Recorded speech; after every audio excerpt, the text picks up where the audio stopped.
जय माता दी दोस्तों। नवरात्र के दूसरे दिन माँ ब्रह्मचारिणी की पूजा की जाती है। इस दिन उनकी कथा सुनने से, उनका स्मरण करने से बहुत ही शुभ फल की प्राप्ति होती है, मन में शांति मिलती है, ब्रह्मचर्य उत्पन्न होता है और घर में सुख शांति का वास होता है।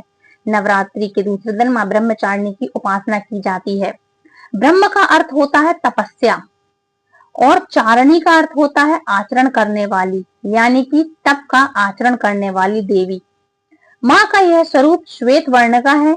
माँ ब्रह्मचारिणी की आराधना करने वाले व्यक्ति को लंबी आयु और सुख सौभाग्य के साथ आलस्य, क्रोध, स्वार्थ और ईर्ष्या जैसी दुष्प्रवृत्तियां दूर होती हैं। वहीं अगर आप नवरात्रि के दिन माँ ब्रह्मचारिणी की पूजा अर्चना कर रहे हैं तो आपको ये व्रत अवश्य करना चाहिए, कथा अवश्य से सुननी चाहिए। तो चलिए आज पढ़ते हैं माँ ब्रह्मचारिणी की कथा। तो पौराणिक कथा के अनुसार पूर्व जन्म में ब्रह्मचारिणी देवी ने पर्वतों के राजा हिमालय के घर पुत्री रूप में जन्म लिया था। साथ ही नारद जी के उपदेश से भगवान शिव को पति रूप में प्राप्त करने के लिए घोर तपस्या की थी। इस कठिन तपस्या के कारण उन्हें तपचरणी अर्थात ब्रह्मचारिणी नाम से जाने लगा। 1000 वर्ष तक उन्होंने केवल फल फूल खाकर बिताए और 100 वर्षों तक केवल जमीन पर रहकर शाक पर निर्वाह किया। उसके बाद कुछ दिनों तक कठिन उपवास रखे और खुले आकाश के नीचे वर्षा और धूप के घोर कष्ट सहे। 3000 वर्षों तक टूटे हुए बिल्व पत्र खाए और भगवान शंकर की आराधना करती रही। इसके बाद तो उन्होंने सूखे बिल्व पत्र खाना भी छोड़ दिए। कई हजार वर्षों तक निर्जल और निराहार रहकर तपस्या करती रही। पत्तों को खाना छोड़ देने के कारण ही इनका नाम अपर्णा नाम पड़ गया।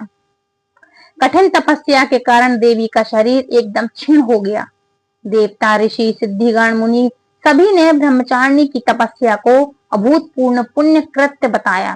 सभी ने उनकी घोर तपस्या देखकर देवता, ऋषि और मुनि बहुत हैरान हुए। उन्होंने उनकी तपस्या की खूब सराहना भी की और कहा कि उनकी तपस्या जरूर सफल होगी। कुछ समय बाद ऐसा ही हुआ और उन्हें भगवान शंकर पति रूप में मिले। ऐसा माना जाता है कि माँ ब्रह्मचारिणी की पूजा करने से हर तरह की सिद्धि मिलती है, इसलिए आज इनकी पूजा जरूर से करनी चाहिए। दूसरा दिन होता है माँ ब्रह्मचारिणी देवी का। अगर हम बात करें इनके मंत्र की तो माँ ब्रह्मचारिणी के मंत्र है या देवी सर्वभूतेषु माँ ब्रह्मचारिणी रूपेर संस्था नमस्तस्यै नमस्तस्यै नमस्तस्यै नमो नमः। इस मंत्र का आप चाहे तो जाप कर सकते हैं, माला कर सकते हैं, मन ही मन कर सकते हैं। आप जाप व्रत रख रहे हैं 9 दिन का तो ठीक है, नहीं रख रहे हैं तो हर रोज सुबह शाम दिया धूप बत्ती से आरती जरूर करें। अच्छे अच्छे नैवेद्य चढ़ाएं माँ को। माँ का स्वरूप कैसा है? यदि हम माँ के स्वरूप की बात करें तो माँ ब्रह्मचारिणी सफेद साड़ी धारण करती हैं और उनके दाएं हाथ में माला और बाएं हाथ में कमंडल है। मान्यता यह है कि माँ ब्रह्मचारिणी की पूजा करने से व्यक्ति को आदि और व्याधि रोगों से मुक्ति मिलती है। माँ के इस स्वरूप की पूजा करने से भगवान शिव प्रसन्न होते हैं और आलस्य, अहंकार, लोभ, आलस्य, स्वार्थ, ईर्ष्या जैसे दुष्प्रवृत्तियां भी दूर होती हैं। और माँ की पूजा का शुभ मुहूर्त क्या रहेगा, प्रिय मंत्र, प्रिय भोग क्या है? तो देखो, सबसे पहले सुबह तो हमें आराधना, पूजा, स्नान इत्यादि सभी चीज से निवृत्त होकर इनकी पूजा करनी ही चाहिए। उसके बाद शाम के समय भी आपको पूजा करनी चाहिए, भोग लगाना चाहिए। माँ के मंत्र मैंने आपको बता ही दिए हैं, लेकिन फिर भी आपको आज के दिन का चौखटिया मुहूर्त जरूर मैं बताऊंगी। सुबह ब्रह्म मुहूर्त था 4:35 से लेकर के 5:22 तक। अभिजीत मुहूर्त था 11 बजे से लेकर के 49 मिनट से लेकर के दोपहर को 12:37 तक। विजया मुहूर्त रहा 2 बजे से लेकर 14 मिनट तक। दोपहर को 3:03 बजे तक रहेगा दोपहर का समय। गोधूली बेलक का शुभ मुहूर्त रहने वाला है 6:16 से लेकर के 6:40 तक। अमृतकाल का समय रहेगा 7:06 से लेकर के सुबह 8:51 तक। एक और मंत्र आपको बता दूं कि माँ ब्रह्मचारिणी का मंत्र कौन सा है। तो नवरात्रि के दूसरे दिन माँ ब्रह्मचारिणी को प्रसन्न करने के लिए बीज मंत्र जरूर से पढ़िएगा। बीज मंत्र है ह्रीं श्रीं अंबिकाय नमः और साधना मंत्र है ओम एम ह्रीं क्लीं ब्रह्मचारिणे नमः। इस मंत्र का कम से कम 108 बार आप चाहें तो माला का जाप करके कर सकते हैं। माँ ब्रह्मचारिणी का प्रिय रंग कौन सा है? तो नवरात्र के दूसरे दिन माँ ब्रह्मचारिणी को बर्फी, चीनी, खीर और पंचामृत का भोग आप चाहें तो लगा सकते हैं। अब बात करते हैं माँ का शुभ रंग और माँ का पुष्प कौन सा है प्रिय। तो देखो, माँ ब्रह्मचारिणी को सफेद रंग अति प्रिय है। माँ दुर्गा को प्रसन्न करने के लिए इस दिन सफेद रंग के पुष्प अर्पित करना चाहिए। सफेद रंग में तो कोई भी आ जाते हैं, तो सफेद रंग के फूल माँ को बहुत ही प्रिय है। ये थी कथा माँ ब्रह्मचारिणी देवी की। अब बात करेंगे दुर्गा सप्तशती के दूसरे अध्याय की। तो दूसरे अध्याय में देवताओं के तेज से देवी का प्रादुर्भाव हुआ और महिषासुर की सेना का वध किया गया। महर्षि मेधा जी बोले, प्राचीन काल में देवताओं और असुरों में पूरे 100 वर्षों तक घोर युद्ध हुआ था और देवराज इंद्र देवताओं के नायक थे। इस युद्ध में देवताओं की सेना परस्पर परास्त हो गई थी। इस प्रकार संपूर्ण देवताओं को जीत महिषासुर इंद्र बनकर बैठा था और युद्ध के पश्चात हारे हुए देवता प्रजापति श्री ब्रह्मा को साथ लेकर के उस स्थान पर पहुंचे जहां पर कि भगवान शंकर विराजमान थे। देवताओं ने अपनी हार का सारा वृतांत भगवान शिव, विष्णु और शंकर जी से कह सुनाया। वह कहने लगे, हे प्रभु, महिषासुर सूर्य, चंद्रमा, इंद्र, अग्नि, वायु, यम, वरुण तथा अन्य देवताओं के सब अधिकार छीन करके सबका अधिष्ठाता स्वयं बन बैठा है। उसने समस्त देवताओं को स्वर्ग से निकाल दिया है और मनुष्य की तरह पृथ्वी पर विचर रहे हैं। दैत्यों की सारी करतूत हमने आपको सुना दी है और अपनी शरण में इसलिए आपकी शरण में इसलिए आए हैं कि आप उनके वध का कोई उपाय सोचें। देवताओं की बात सुनकर भगवान श्री विष्णु और शंकर जी को दैत्यों पर बड़ा गुस्सा आया। उनकी भौहें तन गई और आंखें लाल हो गईं। गुस्से में भरे हुए भगवान विष्णु के मुख से बड़ा भारी तेज निकला और उसी प्रकार का तेज भगवान शंकर, ब्रह्मा और इंद्र आदि दूसरे देवताओं के मुख से प्रकट हुआ। फिर वह सारा तेज एक में मिल गया और तेज का पुंज वह ऐसे दिखता था जैसे कि ज्वालामुखी पर्वत हो। देवताओं ने देखा कि उस पर्वत की ज्वाला चारों ओर फैली हुई थी और देवताओं के शरीर से प्रकट हुए तेज की किसी अन्य तेज से तुलना नहीं हो सकती थी। एक स्थान पर इकट्ठा होने पर वह तेज एक देवी के रूप में परिवर्तित हो गया और अपने प्रकाश से तीनों लोकों में व्याप्त जान पड़ रहा था। वह भगवान शंकर का तेज था। उससे देवी का मुख प्रकट हुआ। यमराज के तेज से उसके सिर के बाल बने। भगवान श्री विष्णु के तेज से उसकी भुजाएं बनी। चंद्रमा के तेज से दोनों स्तन और इंद्र के तेज से जांग तथा पिटलियां बनी। पृथ्वी के तेज से नितंब भाग बना। ब्रह्मा के तेज से दोनों चरण और सूर्य के तेज से उनकी उंगलियां पैदा हुई। वसुओं के तेज से हाथों की उंगलियां एवं कुबेर के तेज से नासिका बनी।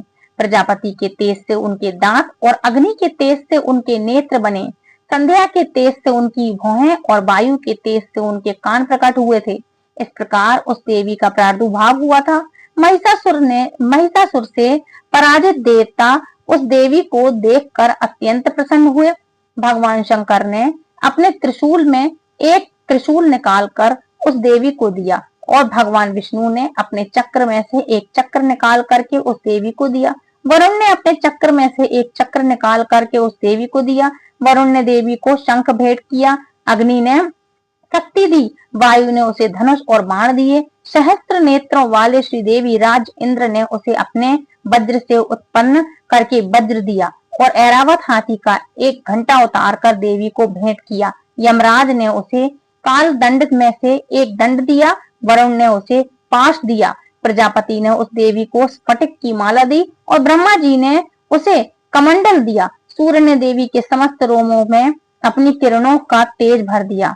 काल ने उसे चमकती हुई ढाल और तलवार दी। उज्जवल हार और दिव्य वस्त्र उसे भेंट किए और उनके साथ ही उसने दिव्य चूड़ामणि दी। 2 कुंडल, कंकण, उज्जवल अर्धचंद्र और बाहों के लिए बाजूबंद, चरणों के लिए नुपुर मतलब पायल, गले के लिए सुंदर हथली और उंगलियों के लिए रत्नों से बनी हुई अंगूठियां उन्हें प्रदान की। विश्वकर्मा जी ने उनको फरसा दिया। उसके हाथ ही कई प्रकार के अस्त्र शस्त्र, अवैध कवच दिए और उसके अतिरिक्त उसने कभी न कुम्हलाने वाले सुंदर कमलों की मालाएं भेंट की। समुद्र ने सुंदर कमल का फूल भेंट किया। हिमालय ने सवारी के लिए सह और तरह तरह के रत्न देवी को भेंट किए।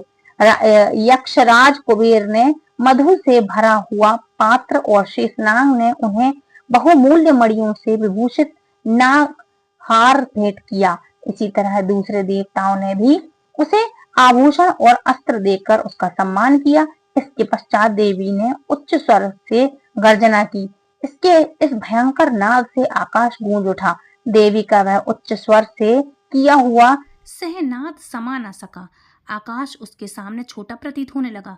उससे बड़े जोर की प्रतिध्वनि हुई जिससे समस्त विश्व में हलचल मच गई और समुद्र कांप उठे, पृथ्वी डोलने लगी और सबके सब पर्वत हिलने लगे। देवताओं ने उस समय प्रसन्न होकर के सहवासिनी जगत जननी महादेवी से कहा, देवी तुम्हारी जय हो। इसके साथ महर्षियों ने भक्ति भाव से विनम्र होकर उनकी स्तुति की। संपूर्ण त्रिलोकी को शोक मग्न देखकर दैत्यगण अपनी सेनाओं को साथ लेकर के और हाथी आदि सजा करके उठ खड़े हुए। महिषासुर के क्रोध की कोई सीमा नहीं थी। उसने क्रोध से भरकर कहा, यह सब क्या उत्पात है। फिर वह अपनी सेना के साथ उस ओर दौड़ पड़ा जिस ओर भयंकर नाद का शब्द सुनाई दिया था और आगे पहुंचकर उसने देवी को देखा और अपनी प्रजा से तीनों लोगों को प्रकाशित कर रही थी। देवी उसके चरणों के भार से पृथ्वी दबी जा रही थी। माथे के मुकुट से आकाश में एक रेखा सी बनी हुई थी और उसके धनुष की टंकार से सब लोग क्षुब्ध हो रहे थे। देवी अपनी सहस्त्र भुजाओं को संपूर्ण दिशाओं में फैलाए खड़ी थी। इसके पश्चात उनका दैत्यों के साथ युद्ध छिड़ गया और कई प्रकार के अस्त्र शस्त्रों से सब की सब दिशाएं उद्भासित होने लगी। महिषासुर की सेना का सेनापति चिछुर नामक सेनापति था। वो महान असुर था। वह आगे बढ़कर देवी के साथ युद्ध करने लगा और दूसरे दैत्यों की चतुरंगिणी सेना साथ लेकर के चामर भी लड़ने लगा और 60,000 महारथियों को साथ लेकर के उदग्र नामक महादैत्य आकर युद्ध करने लगा और महाहनु नामक असुर 1 करोड़ रथियों को लेकर के असिलोमा नामक असुर 5 करोड़ सैनिकों को साथ लेकर के युद्ध करने लगा। बास्कल नामक असुर 60 लाख असुरों के साथ युद्ध करने आ डटा। बिड़ाल नामक असुर 1 करोड़ रथियों सहित लड़ने को तैयार था। इन सबके अतिरिक्त और भी हजारों असुर थे जो हाथी घोड़े साथ लेकर के लड़ने और इन सबके पश्चात भी लड़ने लगे और इन सबके पश्चात महिषासुर करोड़ों रथों, हाथियों और घोड़ों सहित वहां आकर देवी के साथ लड़ने लगा। सभी असुर तोमर, भिंदीपाल, शक्ति, मुसल, खटक, फरसा, पट्टिस के साथ रणभूमि में देवी के साथ युद्ध करने लगे। कई शक्तियां फेंकने लगे और कई अन्य शास्त्र आदि। इसके पश्चात सब के सब दैत्य अपनी तलवारों हाथों में लेकर के देवी की ओर दौड़े और उसे मार डालने का उद्योग करने लगे। मगर देवी ने क्रोध में भयंकर खेल ही खेल में उसके सब अस्त्रों शस्त्रों को काट दिया। इसके पश्चात ऋषियों और देवताओं ने देवी की स्तुति आरंभ कर दी और वह प्रसन्न होकर असुरों के शरीरों पर अस्त्र शस्त्र की वर्षा करती रही। देवी का वाहन भी क्रोध में भरकर दैत्य की सेना में इस प्रकार विचरने लगा जैसे कि वन में दावानल फैल रहा हो। युद्ध करती हुई देवी ने क्रोध में भरकर जितने श्वासों को छोड़ा वह तुरंत ही सैकड़ों हजारों गणों के रूप में परिवर्तित हो गए। फरसे, भिंदीपाल, खड़क तथा पट्टिस इत्यादि अस्त्रों के साथ दैत्यों से युद्ध करने लगी। देवी की शक्ति से बड़े हुए वह गण दैत्यों का नाश करते हुए ढोल, शंख व मृदंग आदि बजा रहे थे। तदंतर देवी ने त्रिशूल, गदा, शक्ति, खड़क इत्यादि से सहस्त्र अस्त्रों को मार डाला। कितनों को घंटे की भयंकर आवाज से ही यमलोक पहुंचा दिया।